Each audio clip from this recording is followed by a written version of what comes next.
جی ایاز صاحب، ڈیل ڈھیل یہ لفظ بہت عرصے سے ہم سنتے آ رہے ہیں نیوز کی ڈکشنری میں، اور ہر نیوز بلیٹن پروگرام میں یہ باتیں عام ہیں کہ یہ ڈیل سے یہ ہو گیا، اب فلاں کو ڈیل ملی۔ جب نواز شریف کے حوالے سے یہ باتیں ہوتی تھی تب وہ بھی ڈیل کی باتیں تھیں، اور اب دوبارہ سے پھر ہم وہی ڈیل کی باتیں شروع ہو گئی ہیں۔ تو واقعی کیا بشریٰ بی بی کی رہائی ڈیل سے ممکن ہوئی؟ کیا وزیر اعلیٰ کے پی نے اس کے حوالے سے بہت محنت کی اور ان کی وجہ سے پھر یہ بات چیت ہوئی جو وزیر دفاع بھی کہہ رہے ہیں؟ تو آپ کو لگتا ہے کہ ہواؤں کا رخ بدل رہا ہے؟ کیونکہ آپ یہ کامنٹ کر چکے ہیں کہ بیک ڈور جو رابطے ہیں وہ کبھی ختم نہیں ہوتے۔ اب قائد کی بات کی آپ نے، وہ تو ڈیل کی اس کے بعد ثبوت مل گئے۔ یہ ابھی آثار ہیں ڈیل کے، ابھی اس کے ثبوت نہیں ہیں ہمارے پاس۔ مطلب کسی ایک کا رہا ہو جانا وہ تب ظاہر ہے نہیں کہا جا سکتا ڈیل۔ اس میں جو سب سے انٹرسٹنگ چیز مجھے لگ رہی ہے، جتنے پولیٹیشنز یا دوسرے لوگ بات کر رہے ہیں، انٹرسٹنگلی وہ سب اسٹیبلشمنٹ کے کلوز سمجھے جاتے ہیں، اور سب سے زیادہ وہ ڈیل کی باتیں بھی وہیں سے آ رہی ہیں۔ آپ کو یاد ہوگا 12 ستمبر کو جب ترمیم نہیں کر سکی تھی گورنمنٹ، تو میں نے آپ سے کہا تھا کہ آج شہباز گورنمنٹ کا کاؤنٹ ڈاؤن شروع ہو گیا۔ یہ اپنی وہ لیجیٹیمیسی کھو بیٹھے ہیں۔ اس کی وجہ یہ کہ آپ نے ظاہر ہے اتنی تمطراق سے، اتنی کوششوں سے آپ نے کہا کہ جی بس آج ڈیل ہو جائے گی، اب ہو جائے گی ترمیم، نہیں کل ہو جائے گی، ہر حال میں ہو جائے گی۔ اس کے بعد جب آپ اٹھے تو آپ کے ہاتھ میں کچھ بھی نہیں تھا، وہ آپ ترمیم نہیں کر سکے۔ بعد میں پتہ چلا کہ اپنے 3 ارکان کو بھی آپ کو نوٹس کرنا پڑا کہ وہ غیر حاضر تھے۔ خیر وہ ہو گیا، ایک فیز گزر گیا۔ اس کے بعد نیکسٹ ٹائم جب آپ نے ترمیم کرنے کے لیے گئے تو کیا ہوا؟ اس میں سب سے زیادہ بدنام کون ہوا اس ساری ترمیم میں؟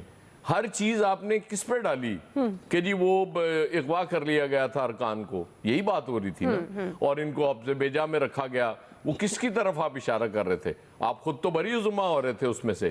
اور پھر وہ جو ترمیم کی آپ نے، اس میں جن لوگوں پہ آپ وہ الزام لگنے دے رہے تھے، ان کے لیے کیا کیا آپ نے؟ اس میں کچھ بھی نہیں۔ آپ نے وہ جو ترمیم کر لی، مطلب اس کے نتائج ابھی تک کیا ہیں؟ اس کے نتائج مجھے بتائیں نا۔ وہ جسٹس منیب بھی اس کے اندر ہیں ججز کمیٹی میں، وہ بھی موجود ہیں، منصور علی شاہ صاحب بھی چیف جسٹس کے ساتھ۔ تو اس کا تو آپ کو فائدہ نہ ہوا، جس کے بعد پھر اب باتیں شروع ہو گئیں کہ 27ویں ترمیم ہو رہی ہے نہیں ہو رہی۔ اس کے بعد وہ پھر پروسیجر جو وہ ایکٹ ہے اس میں پھر ترمیم کی بات ہو رہی ہے۔ یہ بھی میں نے عرض کیا تھا جب لاسٹ ٹائم اس میں ترمیم ہوئی تھی، میں نے کہا تھا اس وقت یہ ضرورت ہے، جب یہ ضرورت نہیں رہے گی کوئی اور ضرورت پڑے گی تو کوئی اور ترمیم کر لیں گے۔ تو پریکٹیکلی یہ سب مذاق بن گیا ہوا ہے، یہ جتنے چیزیں ابھی تک ہوئی ہیں اور ہو رہی ہیں اور مسلسل، اور آگے بھی جو یہ کہتے ہیں کہ ہم نے کرنی ہے، یہ مذاق سے زیادہ کچھ نہیں ہے۔ دیکھیں بوجھ جو ہوتا ہے نا، وہ بھی ایک حد تک اٹھایا جا سکتا ہے، اس کے بعد چیزیں یقیناً تبدیل ہونا شروع ہو جاتی ہیں۔ اور یہ مطلب آئسولیشن میں تو یہ ملک نہیں رہ سکتا کہ ہم صرف دنیا میں واحد ملک نہیں ہیں، یا کوئی آئرن کرٹن ہے اس کے ارد گرد، یا کوئی یہ ہے کہ جی ہم کوئی نارتھ کوریا ہیں کہ ٹھیک ہے دنیا میں جو مرضی ہوتا رہے، دنیا جو مرضی کہتی رہے، ہمیں فرق ہی نہیں پڑتا۔ فرق پڑتا ہے، انٹرنیشنل پریشر جب آتا ہے، ظاہر ہے ہم نے دنیا میں تجارت بھی کرنی ہے، دنیا میں تعلقات بھی رکھنے ہیں، اور اگر ہم بالکل ہی سننا بند کر دیں گے دنیا کی آوازیں۔ آپ کو کتنا عرصہ پہلے چائنیز نے یہ کہا تھا کہ اپنی پولیٹیکل سٹیبلٹی لائیں اس ملک میں، وہ پریشر نہیں تھا؟ وہ بھی تو پریشر تھا نا، لیکن وہ ہم پریشر برداشت کر گئے۔ اب حد ہوتی ہے ہر چیز کی۔ آپ جو مرضی کہیں جی کہ وہ پی ٹی آئی باہر وہ کر رہی ہے، لوگوں کو اکسا رہی ہے، پروپیگنڈا کر رہی ہے، وہ ارکان کانگریس آ رہے ہیں اور برطانیہ اور ان کی لابنگ کر رہے ہیں اور بڑا کچھ کر رہے ہیں، لیکن اس کا نتیجہ آ رہا ہے، پریشر آ رہا ہے۔ صحیح۔ اور کیوں نہیں آئے گا؟ یقیناً آئے گا۔ اگر آپ نے اسی دنیا میں رہنا ہے، سروائیو کرنا ہے، آپ نے تعلقات بھی رکھنے ہیں دوسرے ملکوں کے ساتھ۔ اور آپ کو بتاؤں دنیا بڑی تیزی سے تبدیل ہو رہی ہے۔ اب وہ امریکہ کی مائٹ جو ہے نا، وہ آہستہ آہستہ ڈیمینش ہو رہی ہے۔ اب دوسرے بلاکس اسپیشلی جو آپ دیکھ رہے ہیں ادھر بھی جو چیزیں چل رہی ہیں، وہ طاقتور ہو رہے ہیں۔ اور یہ تو کہا گیا تھا نا ایشیا کی صدی ہے یہ، اور وہ چیزیں سامنے آ بھی رہی ہیں۔ ہم بدقسمتی سے بہت پیچھے رہ گئے اس ساری دوڑ میں، لیکن باقی ملک تو آگے جا رہے ہیں۔ تو ظاہر ہے وہ اکنامکلی جیسے جیسے سٹیبل ہو رہے ہیں تو پھر ان کی آواز زیادہ سنی جاتی ہے نا, اور وہ بلاک ادھر کا بنتا ہے ایشیا کا. تو اس لیے آپ یہ سمجھیں کہ دونوں وجوہات ہو سکتی ہیں. میں آپ کو بتاؤں یہ بھی پاسبل ہے کہ واقعی ڈیل ہو رہی ہو, کیونکہ وہ خان صاحب تو بار بار کہتے رہے کہ میں نے بات ہی ان سے کرنی ہے اور تو کسی سے بات ہی نہیں کرنی, تو یہاں سے تو کسی سے بات نہیں ہو رہی نا.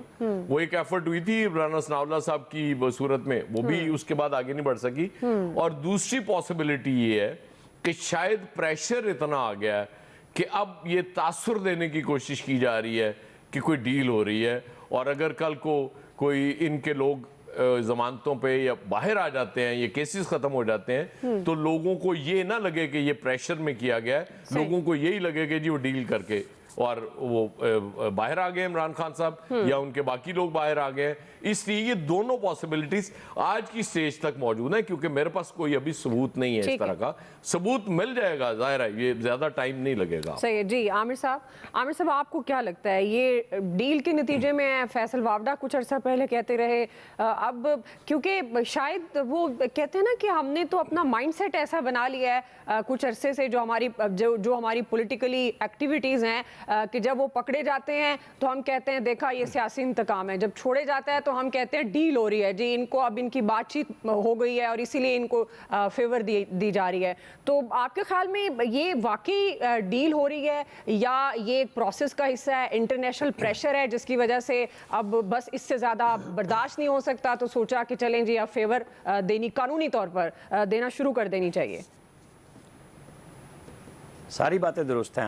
ایاز صاحب نے کہا آئرن کرٹن, اصل میں وہ تو پتہ نہیں ہے کہ نہیں, لیکن آئرن بالٹی تو ہم نے دیکھی ایک لیڈر کے چہرے پہ کہ وہ نکلتے ہوتے تھے سیاہ چادر وہ لوہے کی لے کے, برقع لگا کے کہ میں نظر نہ آؤں, کوئی ان کو بتایا گیا تھا, یہ تو ہم نے دیکھا تھا.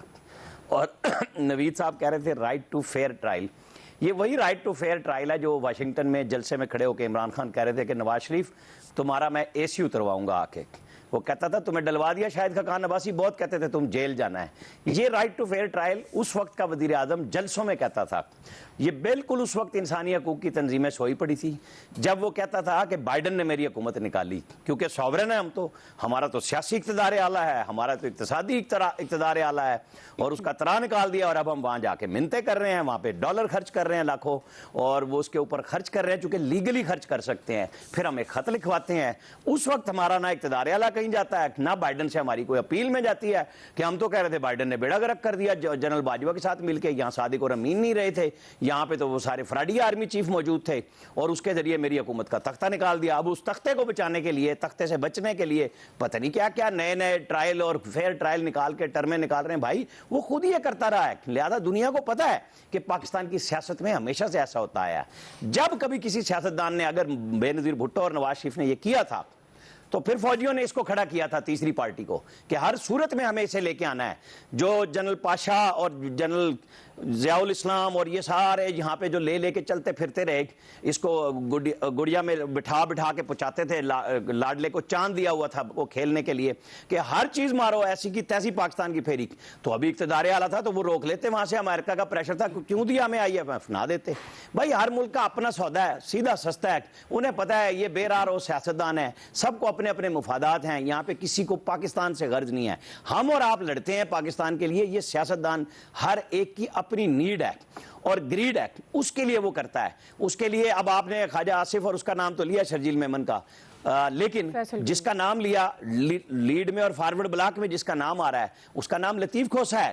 وہ کیوں کہہ رہا ہے نومبر میں, اور ان کی کتنے بیانات آئے ہیں, وہ ہر مہینہ اٹھا کے دیکھ لیں. شیخ میں یہی کہہ رہا ہوں کہ آپ نے نام لیا ان کا کہ یہ وہ کس کی نمائندگی کر رہے ہیں جب وہ کہہ رہے ہیں کہ آ رہے ہیں, تو کون ڈیل لے رہا ہے؟ یہ فارورڈ بلاک میں جا رہے ہیں کیا لطیف کھوسا صاحب؟ یہ جو بات ہو رہی ہے کہ جی کیا ہو رہا ہے, کہ بن رہا ہے نہیں بن رہا ہے, بھائی یہ ہر پارٹی میں ہر بندہ روزانہ یہی بات کرتا ہے, اس کے پاس بیچنے کو چورن کیا ہے. بالکل ان کی بہنوں کے ساتھ زیادتی ہوئی, ان کے اوپر بارود ڈالا گیا, غلط کیا. میں ہر پہلے دن سے کہہ رہا ہوں ان کو آپ نے ریسٹ کرنا تھا, اٹھا کے کسی دوسری جگہ چھوڑاتے کہ جی آپ چونکہ مجمع میں آ رہی ہیں اور ایک خلفشار پیدا کر رہی ہیں, بس اس حد تک بہت تھا. غلط بات تھی.